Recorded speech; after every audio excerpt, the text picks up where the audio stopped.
Ethan had always considered himself an ordinary man. Quiet, focused, and methodical, he preferred the hum of machinery and the steady rhythm of tools over the chaos of large crowds. Working in the human colony orbiting Xiphora, he had found peace in the mundane routine of maintaining communication relays that connected the scattered stations throughout the sector. The colony wasn't glamorous, but it was home. Here, every screw tightened, every circuit calibrated, mattered in ways no one outside could truly appreciate. That morning, as the first pale light of Xiphora's distant sun spilled across the metallic expanse of the orbital platform, Ethan checked his toolkit for the third time. The relay he was assigned to repair had been malfunctioning intermittently for weeks. Orders were clear: fix it before communications with the outer mining colonies broke down entirely. He had no idea that today would not be like any other day. As he stepped out into the open corridor leading to the relay, the silence of the station was broken by the occasional hum of engines and the low chatter of maintenance drones. The station's metal floor reflected the light in dull strips, but it had a comforting consistency that reminded Ethan of home. He adjusted his gloves and began the climb toward the relay tower. The task ahead was technical but straightforward, a puzzle he could solve with precision. When he reached the relay, he was already focused, hands steady, mind mapping out the faulty circuits. He didn't notice the shimmer of light in the corner of his vision until it became impossible to ignore. Slowly, the air near the observation deck seemed to ripple, and then, like a sudden gust of wind in a calm room, figures appeared. They weren't human. Their shapes were humanoid but taller, more elegant, their skin reflecting light in subtle iridescent shades that shifted as they moved. Ethan froze, unsure whether to greet them, run, or retreat. Protocol didn't cover encounters with alien royalty. One figure stepped forward from the group, her movement fluid, graceful, and unmistakably confident. Ethan's breath caught. Her presence was magnetic, commanding attention without a word. Her eyes, large and luminous, scanned him carefully, and then a small, amused smile curved her lips. She wore flowing garments that seemed to float in zero gravity, adorned with subtle metallic patterns that hinted at advanced technology woven seamlessly with art. It was the princess. Ethan had only seen pictures in passing reports, glimpses of Xiphora's royal family, stories of their beauty and intelligence.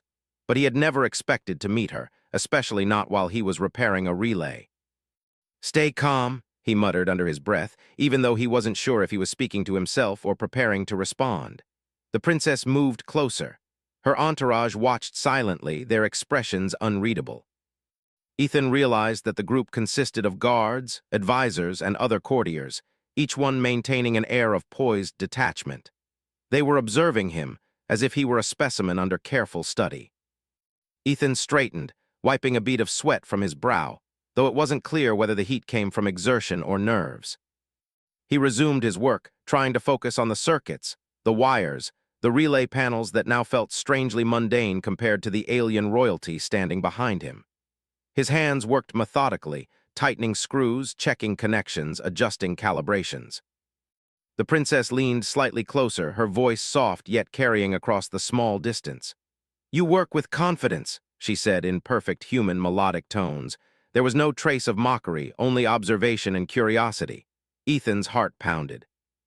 He barely managed a nod, unsure whether to reply. I repair the station," he said simply. "It's my duty." Her eyes sparkled with interest, and she tilted her head in a gesture that felt almost intimate. "And yet you seem different from the others," she observed. Ethan didn't understand what she meant. Different? He was just a human, ordinary in every sense. He doubted she noticed the subtle ways he calibrated circuits with precision, or how he assessed the health of the system with instinct rather than instruction. When the relay sparked to life under his adjustments, its panels lighting up in cool blue, Ethan exhaled in relief. He glanced up at the princess, expecting her to nod politely and signal her entourage to leave. Instead, she smiled fully this time, and then to his complete astonishment pointed directly at him. "That's my husband," she said. Her voice was clear, musical, and filled with certainty. Ethan froze, his hand suspended in midair over the relay. His mind scrambled for an explanation. It must be a misunderstanding. Perhaps there was a translation error, a cultural custom he didn't understand, or maybe she was teasing him. but her smile was genuine, warm, and unyielding. The surrounding courtiers gasped softly, exchanging glances that Ethan couldn't interpret. Some seemed shocked, others intrigued. One guard whispered to another, and Ethan caught fragments of words like human and chosen. He swallowed hard. I think you have the wrong person, he stammered. The princess tilted her head, eyes fixed on him. No, she said simply. I know you are the one. Ethan's heart raced. This made no sense. He had not trained for royal protocols or diplomatic recognition. He had not signed treaties or ventured beyond the maintenance corridors of Zyphora's orbit. He was an engineer, and yet here he stood, declared the chosen partner of an alien princess. Why me? He asked, voice barely above a whisper. Her smile widened, though there was a serious glint in her eyes. Because you are not like the others. You act with thought, care, and courage. You are human in ways I trust. Ethan blinked. Trust? From a princess? He shook his head, still struggling to comprehend. The relay lights flickered behind him, and he realized with a jolt that the entire system was online, fully functional. He had succeeded in his task, and yet that accomplishment seemed irrelevant now compared to the moment unfolding before him. The princess stepped closer, her movement graceful yet deliberate. She extended a slender hand toward him, not in command but as an invitation. Ethan felt a shiver of awe. He was standing before someone who could command fleets, influence entire planets, and yet she had chosen him, not for power, not for status, but for something about him she recognized and valued. Do you understand? She asked gently. You will come with me. Ethan hesitated. He felt a mix of fear, disbelief, and a strange, unexpected excitement. Everything in his life had prepared him for routine, for stability. And yet, standing here, he realized that perhaps he had been waiting for something extraordinary without knowing it. Before he could respond, a subtle shift rippled through the princess's entourage. Some nodded respectfully, others maintained guarded expressions. Ethan understood at once that this was no mere game, no casual declaration. This was real. She had chosen him, and the court would support that choice or challenge it. I don't know what to say, he admitted finally, voice trembling slightly. I'm just me. I'm not a prince or a warrior. I'm an engineer. She laughed softly, a sound like wind through crystalline structures. That is exactly why I chose you, she said. Power and titles are meaningless if the heart is not present. You have the heart, human. That is why you are mine. Ethan's mind spun. Heart, choice, husband. None of these words fit the world he knew. And yet in her gaze he saw certainty, warmth, and perhaps even affection. He took a tentative step forward, drawn by something he couldn't yet name, a feeling that transcended fear and disbelief. The princess's friends watched silently, some exchanging glances that spoke volumes in the language of their culture. Ethan realized that the smallest action on his part could be misread, could provoke offense or admiration, and that the eyes of an entire royal court were on him. But in that moment, all he felt was the odd, overwhelming certainty that he had to respond, not out of duty, but out of instinct, curiosity, and perhaps a budding courage he had never recognized in himself. I will come with you, he said finally, his voice steadier than he expected. I don't understand, but I trust you. The princess's smile broadened, and for the first time, Ethan saw her eyes soften, the commanding presence giving way to something profoundly human, if one could use that word for an alien. She reached for his hand, and when their fingers touched, a strange warmth spread through him, steadying his racing heart. Behind them, the relay hummed with energy, a small, mundane triumph overshadowed by the extraordinary declaration and acceptance of the moment. Ethan felt the weight of his old life slipping away, replaced by uncertainty and a promise of adventure. He realized that the ordinary engineer he had been would soon meet challenges that no manual could prepare him for. And somehow, standing there with the princess's hand in his, he felt ready. Above the orbital platform, Zyphora's twin suns glimmered across the stars, and Ethan knew without a doubt that his life had changed forever. The princess's words echoed in his mind, "That's my husband." And for the first time, he allowed himself to imagine that perhaps, in some way, it was true. Ethan felt the weight of his new reality pressing down on him as the shuttle moved through the thin layers of Zyphora's atmosphere. Outside the window, the planet's surface stretched endlessly, a landscape of glittering crystal forests, floating lakes, and cities built on platforms that seemed to defy gravity. He had seen images before, but nothing had prepared him for the scale and beauty of the capital. Every structure shimmered with subtle energy, light bending across translucent walls, giving the impression of a city made of liquid glass. Princess Lyra sat beside him, serene and confident, as though such breathtaking sights were part of her daily life. Her presence was calming, yet powerful. Ethan studied her carefully. Even now, after the shock of her public declaration, he could not fully comprehend the courage it must take to make such a choice openly in front of her court. "You're nervous," Lyra observed softly, her fingers brushing lightly against his arm in a gesture meant to reassure him. "That is understandable. This world is different from yours." "I'm more than nervous," Ethan admitted. "I'm completely out of my depth." He tried to smile, but the effort felt small against the enormity of what awaited him. "I don't even know the rules here, the customs, everything seems alien."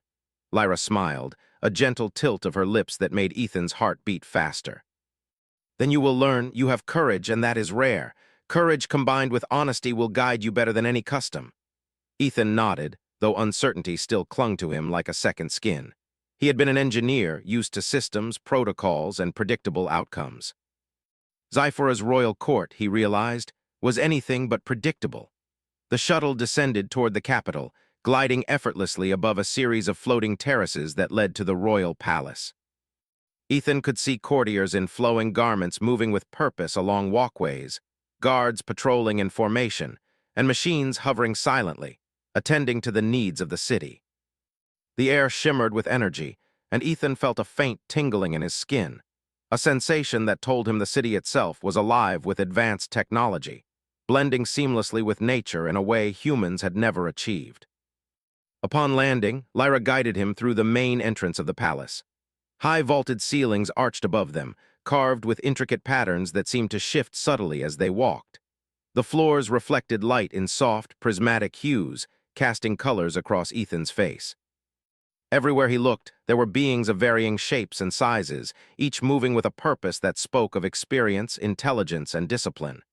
"You will be introduced to the council," Lyra explained. "They are the advisors and guardians of the kingdom. Some may be skeptical of your presence, others will be curious. It is important that you act with honesty and courage as you have done." Ethan swallowed hard. He had imagined speeches, perhaps polite conversation, but nothing had prepared him for a council of alien rulers whose gazes seemed to pierce through his thoughts. They watched him silently as Lyra presented him, their expressions a mix of curiosity, skepticism, and subtle amusement. "This is Ethan," Lyra said, her voice clear and commanding. "He is the one I have chosen." The council murmured softly among themselves. One tall, armored figure stepped forward, a senior advisor with sharp eyes and a voice that resonated through the chamber. "Princess Lyra," he said, "your choice is unconventional. Humans are untested in our ways. Their customs, their knowledge, their resilience, all are unknown." Ethan felt a wave of panic rising, but Lyra's hand on his shoulder grounded him. He could see her eyes, confident and unwavering, and he knew she expected him to stand. Taking a deep breath, he stepped forward, straightening his back. "I may be a human," he began, his voice steady despite his nerves, "but I am willing to learn. I do not claim to know your ways, but I promise honesty, effort, and courage. I will act with integrity in everything I do." The council members exchanged glances. Some whispered among themselves, others nodded subtly, and a few continued to observe him with neutral expressions. Ethan realized that his words alone would not suffice, his actions would need to prove his worth. Lyra's smile widened slightly. "See, courage and honesty," she whispered. "Your first trial is to adjust to this world. I will guide you, but you must engage, observe, learn. Participate, do not hide behind fear." The next days were a whirlwind. Ethan followed Lyra through the palace, learning the intricacies of Zyphorian etiquette, the subtle gestures that conveyed respect, and the rules of engagement in both formal and informal settings. Every meal, every conversation, every passage through the palace corridors was a lesson in adaptation. He struggled, stumbled, and occasionally offended, though never seriously. Yet Lyra remained patient, offering gentle guidance, correcting mistakes with a light touch or a quiet word. Despite the challenges, Ethan found himself fascinated by the depth of their society. Technology and nature were intertwined seamlessly. Energy flowed like a silent river, powering everything from lighting to transport.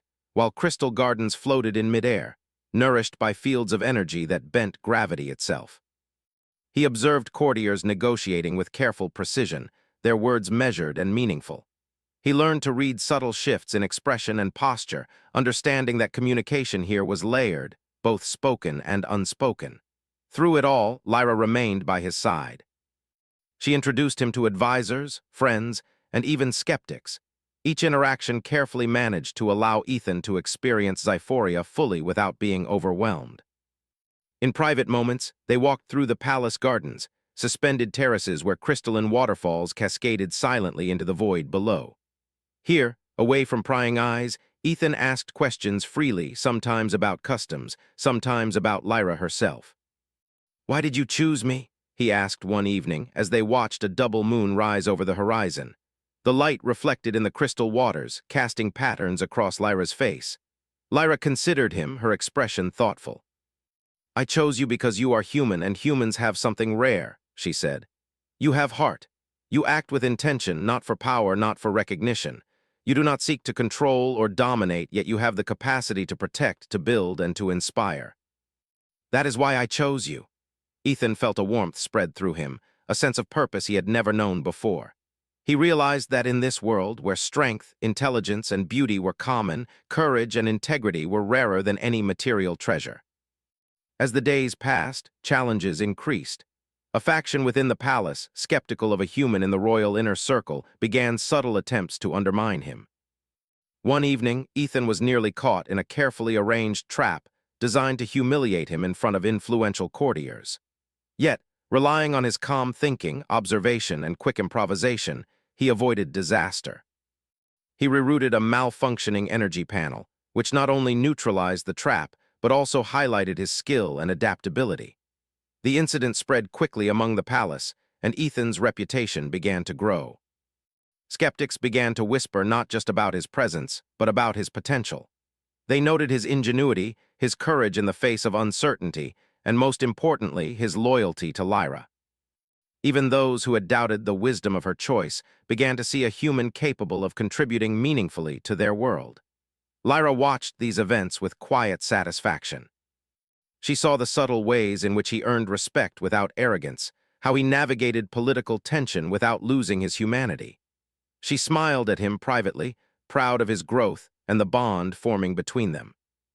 One afternoon, as they walked through a crystal forest, Ethan finally allowed himself to express what he had felt building over weeks. "I didn't expect any of this," he said, voice soft, almost a whisper. "I never imagined a life like this, or that someone like you would choose me." Lyra stopped, turning to him. Her eyes held a depth of emotion that made his heart quicken. "I chose you because you were honest and brave, because you acted with heart. And because I saw in you what I could trust, what I could rely on. That is why." For the first time, Ethan felt truly seen. The uncertainty that had plagued him since her declaration faded, replaced by determination. He wanted to rise to the expectations, not for power or status, but to honor the trust Lyra had placed in him. Their bond deepened through shared experiences, observing diplomatic meetings, assisting in strategic planning, and simply exploring the wonders of Zyphora together. Ethan's human perspective brought new ideas to the court, sometimes startling, sometimes revolutionary. He suggested practical solutions to resource management, system efficiency, and emergency planning. His suggestions, rooted in human ingenuity, were gradually adopted, demonstrating that sometimes an outsider's perspective could offer solutions that even centuries of tradition could not. Yet, the challenges were not over. Whispers of resistance grew louder, and rumors began circulating that some factions would not accept a human as a partner for the princess. Ethan knew that his role would continue to be tested, not only by court intrigue, but by the expectations of a society vastly different from his own. One evening, after a long day of lessons, debates, and careful observation, Ethan and Lyra stood together on a balcony overlooking the city. The twin suns cast a golden glow across the crystalline towers, painting the city in colors he had no words for. He turned to her, feeling a mixture of awe, gratitude, and growing affection. "Do you think I can live up to this world?" he asked quietly. Lyra's hand found his, fingers intertwining. "You already are," she said, her smile gentle but firm. Every day you learn, adapt, and grow. That is all anyone can ask, and you do it with honesty and courage. That is why I chose you and why I trust you." Ethan felt a surge of resolve. This world, with all its beauty, complexity, and challenges, was no longer foreign. He had begun to understand its rhythm, its rules, and its heart. And he knew that he would continue to rise, not for recognition or reward, but because this bond, this choice, was worth everything. As night fell over the floating terraces of Zyphora, Ethan realized that he had changed. No longer was he just an engineer repairing a relay. He was a human who had earned the trust of an alien princess, navigating a world full of wonder and challenge. And with each passing day, his courage, ingenuity, and heart would shape not just his own path, but the destiny of a society that had chosen to accept him as one of their own. The calm of Zyphora's capital was shattered one morning by an alarm that rippled through the palace and floating terraces like a pulse of warning. Energy fields shimmered violently, signaling a breach at the outer perimeter. The city that had seemed untouchable, a perfect blend of technology and natural harmony, now faced danger. Ethan, already awake, felt a sudden surge of adrenaline. His hands, trained in precision and problem-solving, tingled with readiness. Princess Lyra was at his side immediately, her expression controlled yet tense. She had anticipated challenges like this, but the speed and audacity of the attack caught even her off guard. A fleet of unknown ships hovered near the atmosphere, moving with intent that was unmistakable: an invasion. These were not diplomats or curious observers. They were aggressors, seeking to exploit Zyphora's moment of political uncertainty.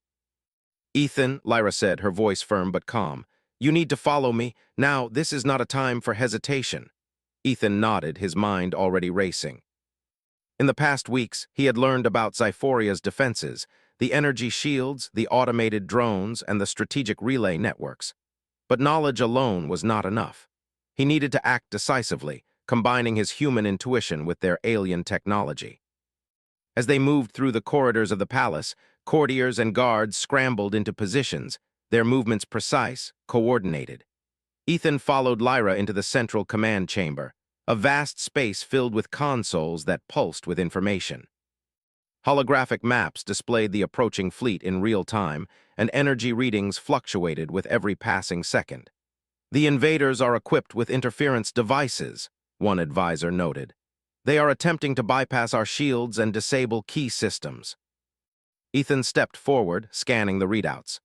"If they're interfering with the shields, we can reroute energy through secondary channels," he suggested. "It will take time, but it could hold them off long enough for countermeasures to engage." Lyra nodded, her eyes locking with his. "Do it. I trust your judgment." Ethan's fingers flew across the controls, rerouting power and adjusting relay nodes with a speed born of necessity. The energy panels glowed under his touch, humming as they carried immense currents through the city's shield network. For a moment, everything seemed fragile, the slightest error potentially catastrophic. Yet he remained calm, thinking through each step, visualizing the flow of energy, predicting potential failures. Outside, the alien fleet adjusted their formation, sensing the resistance. The lead ship emitted pulses that tested the shields, probing for weaknesses. Ethan's adjustments held, diverting energy seamlessly, stabilizing the defense. Lyra watched him, pride shining in her eyes. She had chosen well, but the battle was only beginning. The invaders launched a series of drones into the atmosphere, designed to infiltrate the city's energy grid. The command chamber erupted into controlled chaos as operators responded, but Ethan moved through the flurry with clarity. He identified a vulnerability in the drone's targeting sequence and redirected a series of automated interceptors to neutralize them before they could breach the inner city. The palace trembled as distant explosions echoed across the floating terraces. Courtiers and guards remained focused, their training evident, but Ethan's human ingenuity added an unexpected advantage. His strategies, simple yet effective, complemented the advanced technology of Zyphora, creating defenses that even seasoned advisors had not considered. Lyra, standing beside him, coordinated the city's fleet, issuing orders with precision. Together, they became a seamless unit, human and princess, ingenuity and authority, courage and leadership. Each move Ethan made freed her to command, and each command she issued created opportunities for him to act. Their bond, tested through weeks of adaptation and trust, now became the keystone of their defense. Hours passed, or perhaps minutes. Time seemed distorted in the intensity of action. The invaders adapted, deploying larger ships and stronger energy pulses. Ethan realized that brute force alone would not be enough. They needed strategy, surprise, and collaboration. He formulated a plan, quickly explaining it to Lyra. "We can use their own interference pulses against them," he said. "If we adjust the shield polarity and redirect the pulses, it could destabilize their formation, forcing them to retreat or crash." Lyra's eyes gleamed with recognition. "Do it," she commanded. "I will coordinate our fleet to exploit any openings." Working in tandem, they executed the plan.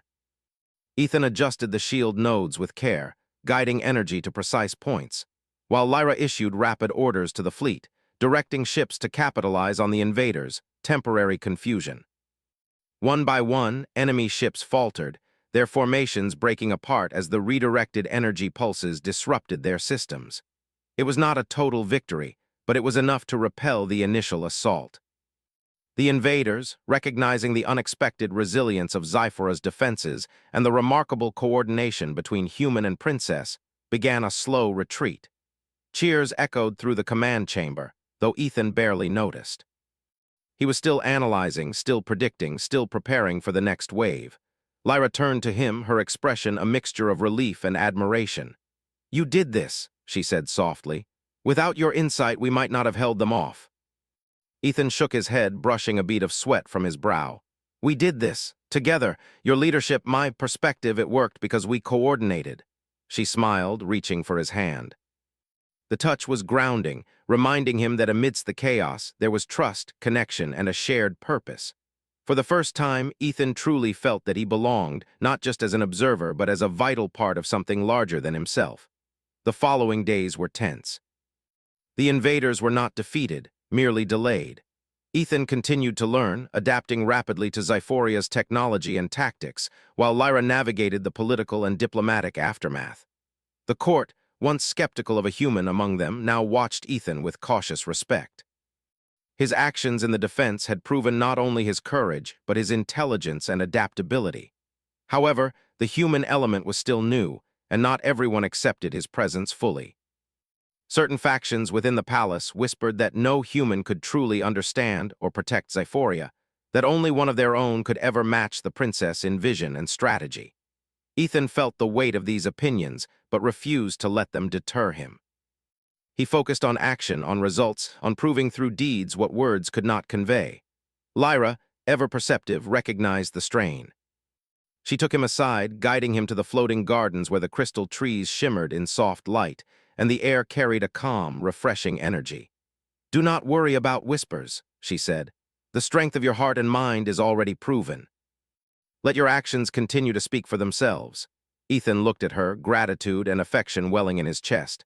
I want to be worthy, not for you but for this world, for the people you care about." Lyra's hand brushed his cheek gently, an unspoken affirmation. "You already are. That is why I chose you. Trust in yourself as I trust in you." With renewed determination, Ethan returned to his duties. He assisted in reinforcing the city's defenses, improving energy distribution, and devising contingency plans. His human perspective continued to bring innovative solutions, suggesting strategies that the Zyphorian advisors had not considered, blending simplicity and effectiveness in ways that turned the tide in subtle but powerful ways. The final confrontation came when the invaders returned, more numerous and aggressive than before. Ethan and Lyra coordinated a multi-layered defense, combining Zyphoria's advanced energy systems with Ethan's tactical ingenuity. Drones intercepted attacks, while shield nodes were dynamically adjusted to create safe corridors for defensive strikes. Ethan's calculations predicted enemy maneuvers, allowing the city fleet to strike precisely and decisively. The battle was fierce, but the combination of human creativity and Zyphorian technology proved unstoppable. Enemy ships faltered, their formations broken, systems failing under the combined pressure of strategy and energy manipulation. In the midst of the chaos, Ethan moved through the command chamber and observation decks, adjusting critical nodes, sealing breaches, and ensuring the safety of the city. When the last of the invaders fled into the void, silence fell over the capital. For a moment, no one moved, each person absorbing the magnitude of what had occurred. Ethan stood beside Lyra, exhaustion heavy in his limbs, yet a sense of accomplishment and belonging filling his chest. He had not only survived, but he had contributed to the survival of a world far beyond anything he had imagined. Lyra turned to him, her expression soft, proud, and filled with affection. "You have proven yourself," she said, "not just to me, but to everyone here. Today you became more than a human engineer. You became a guardian, a partner, and a hero." Ethan shook his head, humility mingling with pride. "I could not have done it alone. You guided me, trusted me, and fought alongside me. Without you, none of this would have been possible." She smiled, linking her arm with his as they walked through the palace. The court, previously skeptical, now acknowledged him with nods, whispers of approval, and quiet admiration. Ethan realized that he had not just earned respect. He had become part of Xiforia, part of its defense, and part of its heart. As they stood together on a balcony overlooking the city, the twin suns of Xiforia casting long, golden reflections across the floating terraces, Ethan felt a profound sense of peace. The princess's declaration weeks earlier, once shocking and unbelievable, now felt natural, right, and inevitable. He had risen to the challenge, faced fear and uncertainty, and discovered the strength within himself. Princess Lyra squeezed his hand, her gaze fixed on the horizon. "We will face many more challenges," she said softly, "but I know we can overcome them together." Ethan nodded, feeling a deep connection not just to Lyra, but to the people of Xiforia, to the city, and to the destiny that had brought him here. He realized that he had not simply survived. He had grown, transformed, and found a place where his courage, intellect, and heart mattered. The night settled over the city, stars twinkling beyond the atmosphere, and Ethan understood that his ordinary life, so recently left behind, had given way to an extraordinary existence. Here, with Princess Lyra at his side, he had found purpose, belonging, and love, and the story of their bond was only just beginning.